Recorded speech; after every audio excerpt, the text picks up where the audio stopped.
Friends, welcome back to our channel. நம்ம சேனலை subscribe பண்ணாதவங்க சப்ஸ்கிரைப் பண்ணிக்கோங்க. மறக்காமல் லைக் பண்ணி சப்போர்ட் பண்ணுங்கள்.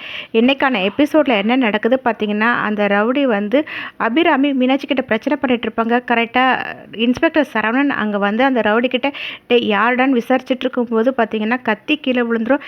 கத்தியெல்லாம் எதுக்கு நான் வச்சுருக்கேன் அப்படின்னு வந்து கேட்பாங்க. அப்போது மீனாட்சி வந்துட்டு இவன் ஏதோ ஒரு மோட்டிவேஷன் தான் இதெல்லாம் பண்ணிகிட்ருக்கான், அவனை என்னென்னு நீங்கள் விசாரிங்க அப்படின்னு பேசிகிட்டு இருக்கும்போது பார்த்தீங்கன்னா கரெக்டாக அந்த ரவுடி அங்கேருந்து எஸ்கேப் ஆகிடுவான். இதை பார்த்துட்டு சரவணனும் பின்னாடியே ஃபாலோ பண்ணி ஓடிட்டு இருப்பாங்க. அப்போ அபிராமி மீனாட்சி 2 பேரும் கார் எடுத்துட்டு அங்கேருந்து கிளம்பிடுவாங்க. சரவணன் எல்லா இடத்துலையும் துரத்திட்டு இருக்கும்போது அந்த ரவுடி பார்த்தீங்கன்னா ஒரு இடத்துல போய் உட்காந்துட்டு ரம்யாவுக்கு கால் பண்ணுவாங்க. அப்போ ரம்யா வந்துட்டு என்ன நான் சொன்ன மாதிரி ஊரை விட்டு கிளம்பிட்டியா அப்படின்னு விசாரிப்பாங்க. அப்போ அதுக்கு அந்த ரவுடி வந்துட்டு மேடம் எல்லாமே தப்பாக போயிடுச்சு, நான் இப்போ இன்ஸ்பெக்டர் கிட்ட மாட்டிக்கிட்டேன், அவர் என்னை துரத்திட்டு வந்துட்டு இருக்காரு, நான் மட்டும் மாட்டிக்கிட்டேன்னா நீங்கள் தான் என்னை வெளியே எடுக்கணும் அப்படின்னு வந்து பேசிகிட்டு இருக்கும்போது கரெக்டாக சரவணன் அவன் உட்காந்துட்டு இருக்க இடத்த பார்த்துட்டு டேய் அப்படின்னு கத்துவாங்க. அவனும் பார்த்தீங்கன்னா ஓடிட்டு இருக்கும்போதே அவன் பேசிகிட்டு இருந்த ஃபோனை அப்படியே தூக்கி போட்டு போயிடுவாங்க. இதெல்லாம் ரம்யாவும் பார்த்தீங்கன்னா அவங்க ஃபோன் வழியாக கேட்டுட்டு இருப்பாங்க. கரெக்டாக சரவணன் பார்த்தீங்கன்னா அந்த ரவுடியை பிடிச்சிட்டு நீ என்னடா வச்சுட்ருக்க, நீ தப்பு பண்ணல, எதுக்காகடா ஓடணும் அப்படின்னு வந்து விசாரிப்பாங்க. சார் என்கிட்ட எதுவுமே இல்லை அப்படின்னு வந்து சொல்லிட்டு இருக்கும்போது சரவணன் செக் பண்ணிவிட்டு பணத்தை எடுத்துகிட்டு இந்த பணம் எப்படிடா வந்தது அப்படின்னு வந்து கேட்பாங்க. என் ஃப்ரெண்டு கிட்ட இருந்து செலவுக்காக வாங்கிட்டு வந்தேன் சார், நான் எந்த ஒரு தப்பும் பண்ணவே இல்லை, ப்ளீஸ் என்னை சொன்னால் புரிஞ்சுக்கோங்க அப்படின்வாங்க. அப்போ நீ எதுக்குடா கத்தி வச்சுட்டு இருந்த அப்படின்னு விசாரிப்பாங்க. அவன் வந்துட்டு அது ஒரு சேஃப்டிக்காக தான் சார் வச்சுட்டு இருந்தேன் அப்படின்வாங்க. அது எல்லாத்தையும் நான் விசாரிக்கிறேன்னு சொல்லிட்டு பார்த்தீங்கன்னா அந்த ரவுடியை ஸ்டேஷனுக்கு கூப்பிட்டு போயிட்டு ஒழுங்கு மரியாதையாக உண்மையை சொல்லிட்டு கத்தி எதுக்காக வச்சுட்டு இருந்தேன், இந்த பணம் எப்படி வந்தது, இதெல்லாம் நீ எதுக்காக பண்ணன்ற உண்மையை ஒரு 10 நிமிஷம் உனக்கு டைம் கொடுக்குறேன், அதுக்குள்ளேயே சொல்லணும், இல்லைன்னு வச்சுக்கணும் என்ன பண்ணுவேன்னு தெரியாதுன்னு சொல்லிட்டு லாக்கப்பில் போட்டு வெளியே வந்து வெயிட் பண்ணிட்டு இருப்பாங்க.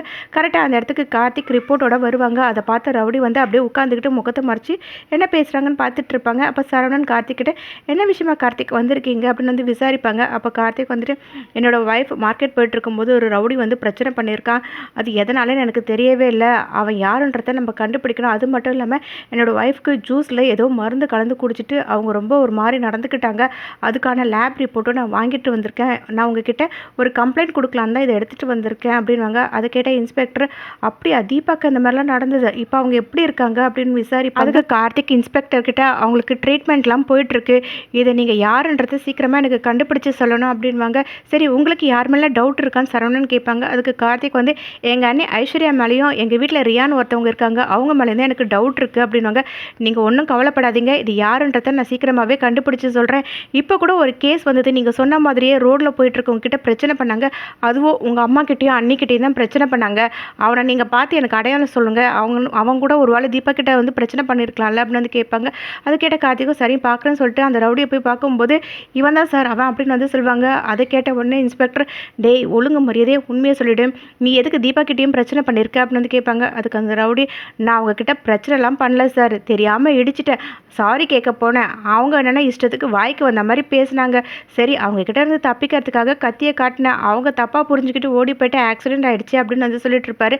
அதை கேட்ட கார்த்திக் வந்து அப்போ எதுக்கு காலையில் எங்கள் அம்மா கிட்டேயும் அன்னிக்கிட்டேயும் நீ பிரச்சனை பண்ண அப்படின்னு வந்து கேட்பாங்க. அந்த ரவுடி என்ன பண்ணுறதுன்னு புரியாமல் முழிச்சிட்டு இருக்கும்போது ரம்யா அங்கே வருவாங்க. கார்த்திக் ரம்யாவையும் பார்த்துருவாங்க. சரவணன் போய்ட்டு நான் போய் என்னென்னு விசாரிச்சுட்டு வரேன் அப்படின்னு வந்து சொல்லுவாங்க. கார்த்திக் போய்ட்டு என்னாச்சு மேடம் இங்கே வந்திருக்கீங்க அப்படின்னு வந்து கேட்பாங்க. அப்போ ரம்யா யோசிச்சுட்டு ஒன்றும் இல்லை, நான் காலையில் வேலைக்கு போயிட்டுருக்கும்போது ஒரு ரவுடி வந்து என்கிட்ட பிரச்சனை பண்ணான், அதான் கம்ப்ளைண்ட் கொடுத்துட்டு போகலான்னு வந்தேன்னு சொல்லிட்டு அந்த ரவுடியை பார்த்து கண்ணை காமிச்சிட்டு அவனும் ஓகே சொல்லிடுவான். அதுக்கப்புறம் பார்த்தீங்கன்னா இவங்ககிட்ட எதுக்குடா பிரச்சனை பண்ணேன்னு சரவணன் வந்து விசாரிப்பாங்க. சரி நீங்கள் கவலைப்படாதீங்க மேடம் நான் பார்த்துக்கிறேன் அப்படின்னு வந்துட்டு சரவணன் சொல்லும்போது ரம்யா வந்துட்டு சரி கார்த்திக் நீங்கள் எதுக்காக இங்கே வந்திருக்கீங்க அப்படின்னு வந்து கேட்பாங்க. ஒன்றும் இல்லை ஒரு ப்ராப்ளம், அதான் சார்கிட்ட பேசிட்டு போகலான்னு வந்தேன் அப்படின்வாங்க. சரி நீங்கள் பார்த்துக்கோங்கன்னு சொல்லிட்டு ரம்யா அங்கேருந்து கிளம்பி போயிடுவாங்க. அப்போ சரவணன் வந்து கார்த்திக்கிட்ட இவங்க உங்களுக்கு முன்னாடியே தெரியுமா அப்படின்னு வந்து கேட்பாங்க.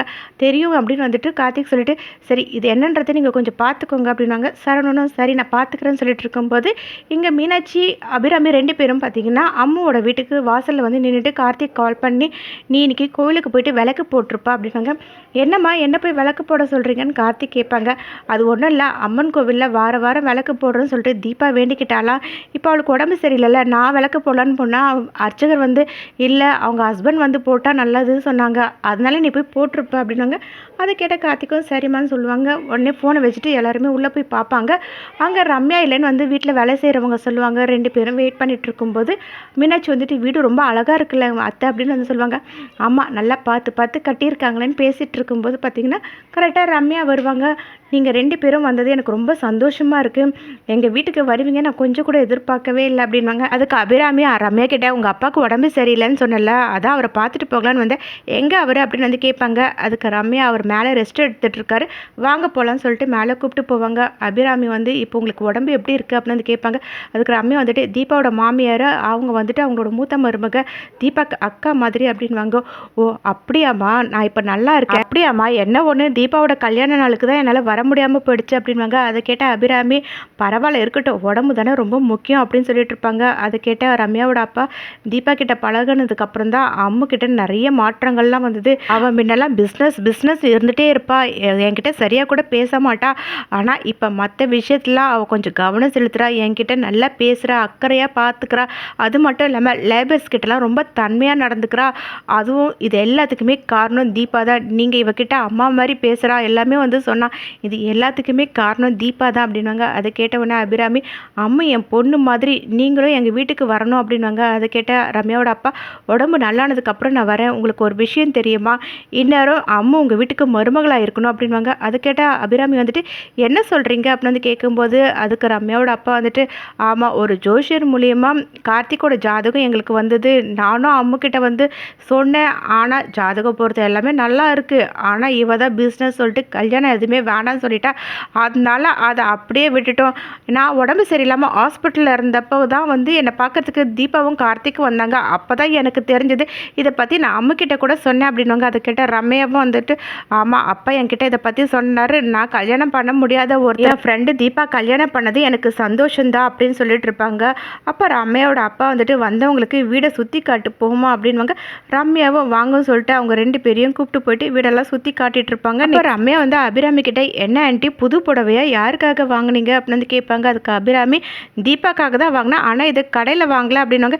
பின்ன எப்படி அப்படின்னு வந்து கேட்கும்போது இது கோவிலில் அம்மனுக்கு சாத்தின புடவை, இது ஏலத்தில் எடுத்தது, கொண்டு போயிட்டு தீபாவுக்கு கொடுக்க போகிறேன் அப்படின்வாங்க. அது கேட்ட ரம்யா வந்து என்ன ஆண்டி சொல்கிறீங்க, சாமி புடவை அப்படின்னு வந்து கேட்பாங்க. ஆமாம்மா, எங்கள் வீட்டு பக்கத்தில் ஒரு அம்மன் கோவில் இருக்குது, அந்த அம்மனுக்கு நிறைய பக்தர் இருக்கு, ஏதாவது ஒரு வேண்டுதல் வச்சு அவங்க அந்த வேண்டுதல் நிறைவேறினதுக்கப்புறம் அவங்க புடவெல்லாம் கொண்டு வந்து அம்மனுக்கு சாத்துவாங்க, அந்த மாதிரி சேர்கிற புடவை எல்லாத்தையுமே கோவிலில் இருக்கிறவங்க வருஷத்துக்கு ஒரு வாட்டி ஏலத்தில் விடுவாங்க, அந்த மாதிரி ஏலத்தில் எடுத்த புடவை தாம்மா இது அப்படின்னு வந்து சொல்லிட்டு அந்த புடவை எடுத்து ரம்யா கிட்ட காட்டுவாங்க. ரம்யா அந்த புடவையை பார்த்து செம்மையாக டென்ஷன் ஆகிட்டு இருப்பாங்க.